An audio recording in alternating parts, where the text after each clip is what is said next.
Hey guys, what's up? It is Dallin here. Today I'm going to be taking a quick look at this car I just recently purchased. I've done a little bit of work on. It is a Honda Civic Del Sol.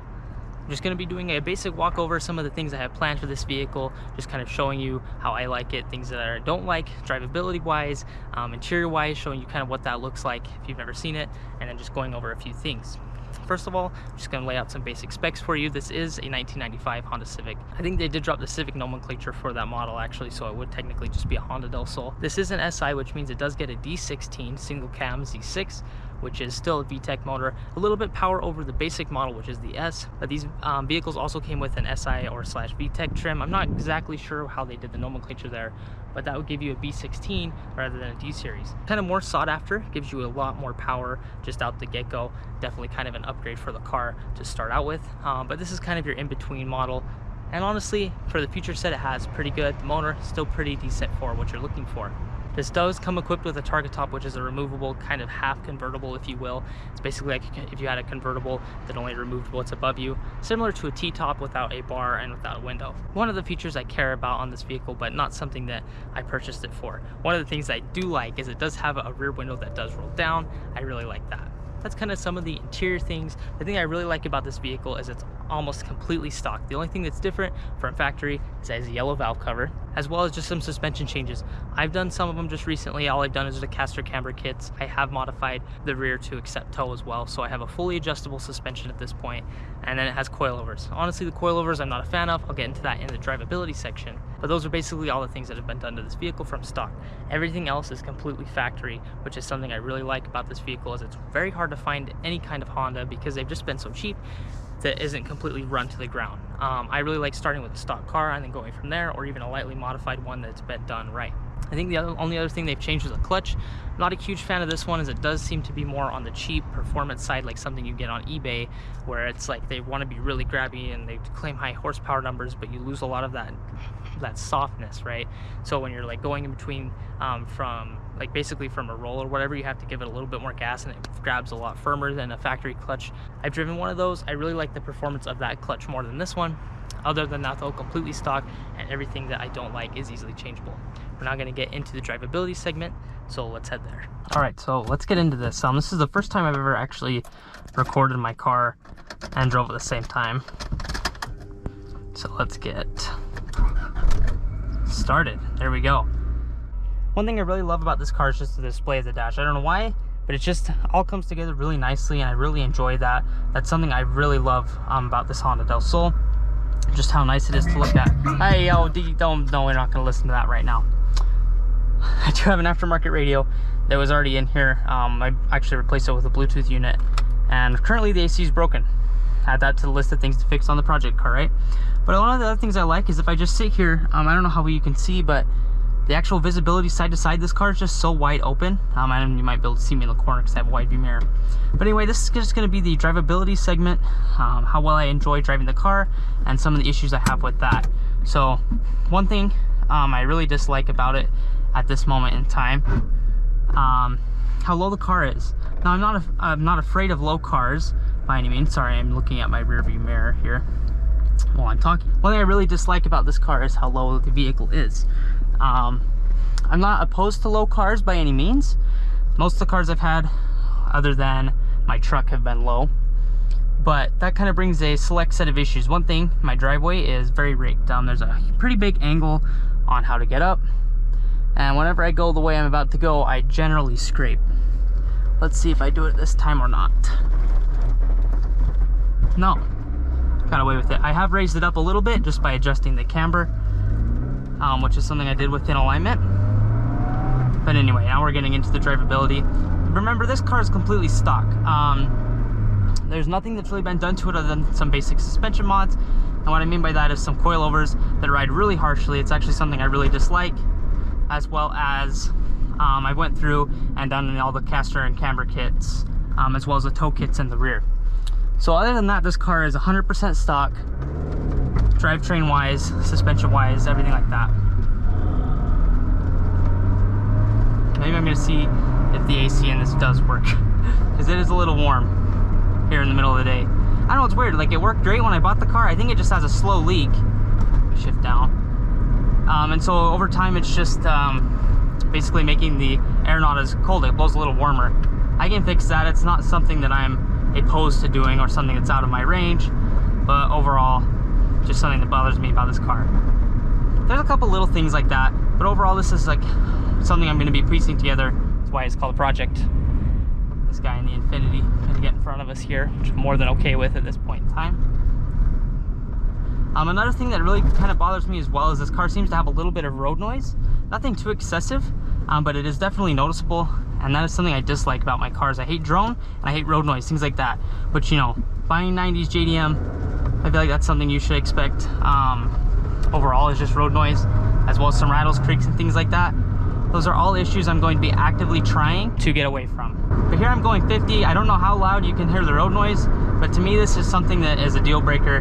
Not for daily driving, but something I would like to work into a fix. Because there's no reason I should hear this much. So yeah, they're just too much road noise. I dislike that about this vehicle at this point in time. Got the light. I wonder if people think I'm weird. This is the very first time I've ever tried recording while driving, like I mentioned. So I just have this camera strapped to my hat. I'm in a really low car. I do get some attention in this thing. We'll see. I just wanted to quickly say, if you are enjoying this video, please consider dropping a like as well as subscribing to the channel. These actions help the channel a lot, and if you're subscribed, it will help you stay in the loop for more content just like this. Thank you. While I'm waiting at this forever long light, talk about some of the things I do like about this drivability. As I mentioned earlier, the field of view, which you can't really get a good impression of, but as you sit in the actual vehicle, your peripheral basically blurs all of your pillars. Like this pillar here, for example, I can't see that as I'm driving. Like it just, everything kind of like it blurs them to the point where it just looks like I'm sitting in a glass bubble that's perfectly spherical. And so like what I can see, very, very nice. I love that about this car.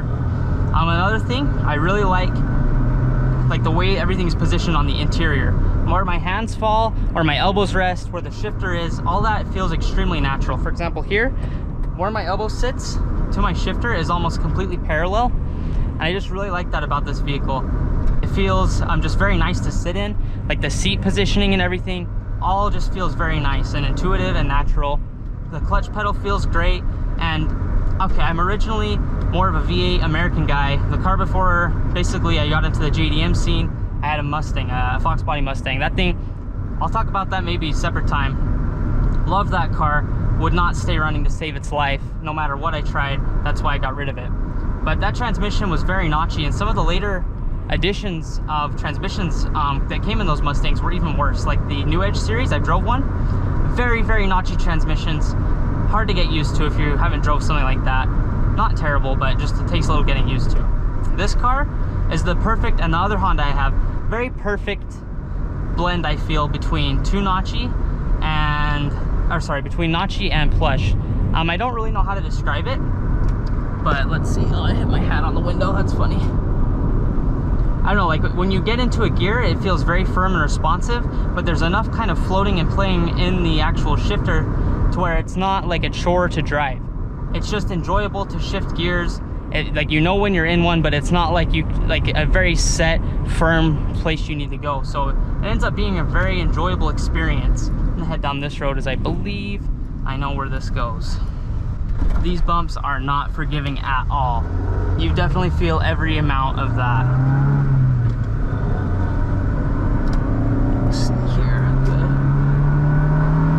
Here we're into the power.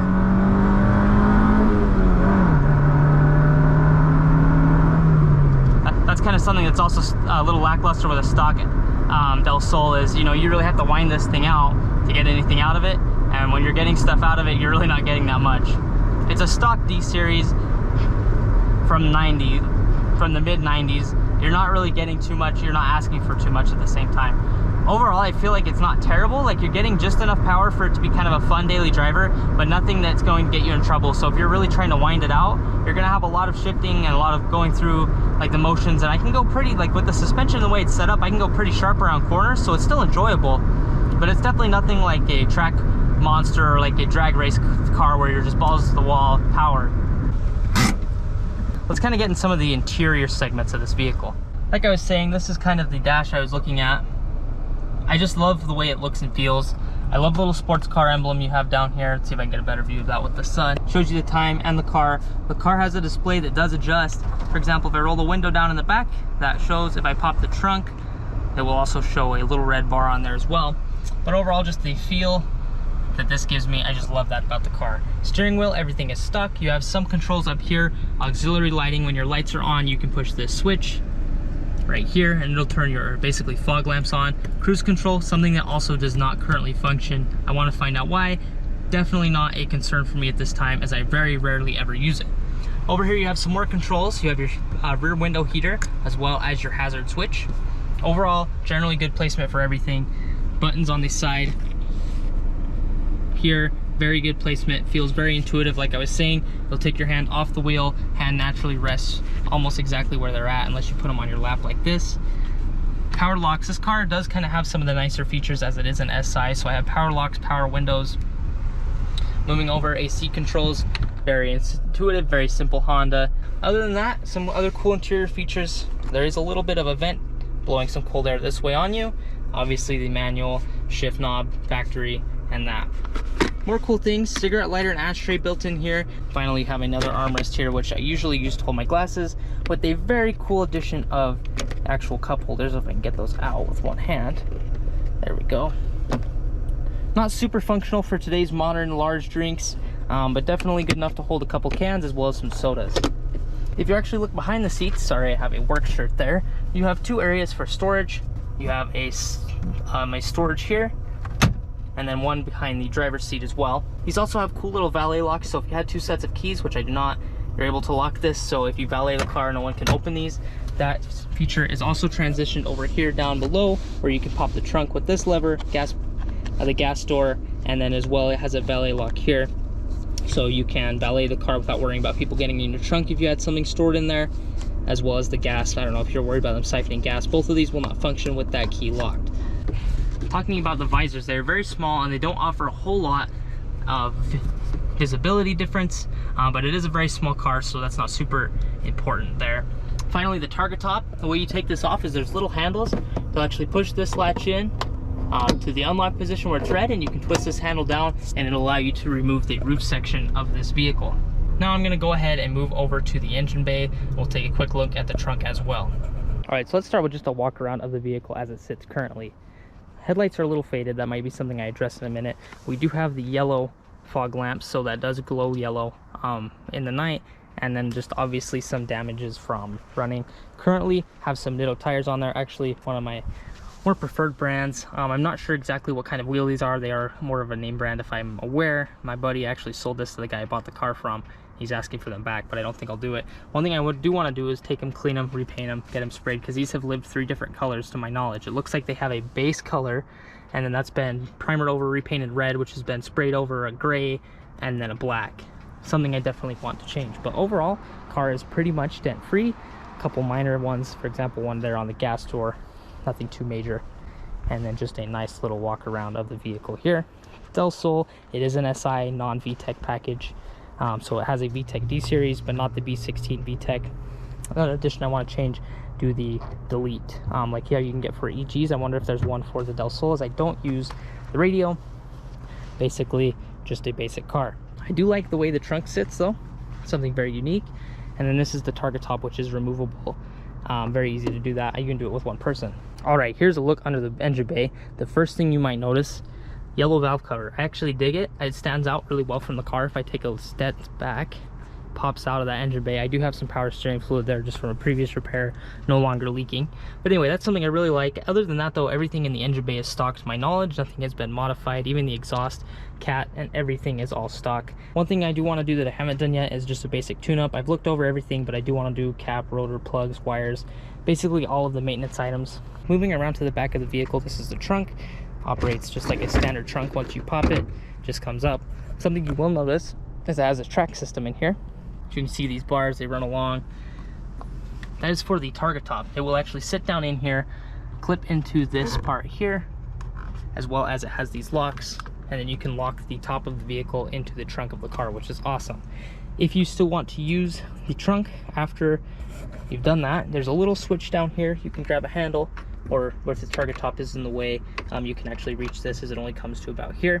Lift this up, and it'll allow you to lift this frame up, which is all assisted with the struts here, so very little effort on your end, and then you're able to actually use the trunk of the vehicle if you have the target top in place. Shut that. Shut that. So I want to talk a little bit more about what my plans with this vehicle are. At this point, I just want to get everything pretty much running as perfect as I can, maybe do some additions to the suspension, change the coilover setup, make it a little bit more comfortable to drive overall, and just some basic stuff like that. After I get to that point, I haven't really planned much farther than that, but I am interested in increasing the power of this vehicle. That's pretty much one of the only things that I can't easily change. Like suspension setup, you can swap easily, no problem. Changing tires, wheels, things like that, again, no problem. A little bit expensive, nothing too crazy. But completely changing how the car performs is going to be quite a task. I kind of watched a video earlier today of just a boosted, basically stock D series. That car seemed to go pretty quick. This is still a very light car. It is a little heavier than a hatchback, but nothing too crazy. Something like that might give it a little bit more power, make it just a little bit more enjoyable, while still keeping it in the daily driver status. The other consideration I have in mind is I'm currently working on an LS VTEC engine that I'm putting together. I'm putting a built bottom end in it, and then I have a B16 head I'm ready to throw on, and we're gonna go all out. And my coworker that's really into Hondas is really trying to convince me to swap that into this, and then maybe take this engine and put it in the EG, sell that entirely, and then go from there. I'm not sure exactly what I'm wanting to do, but those are just some considerations I have in mind. Overall, I really like how it is, just how it is. I really loved the Del Sol. I've wanted one for probably a little over a year now. Other than that though, video's pretty much concluded. I got everything that I wanted to out of it. Very nice little car to run around with. My girlfriend actually loves it probably more than I do because she thinks it's so cutesy. That does say something about Honda owners, I think. But yeah, so thank you for watching and have a wonderful day.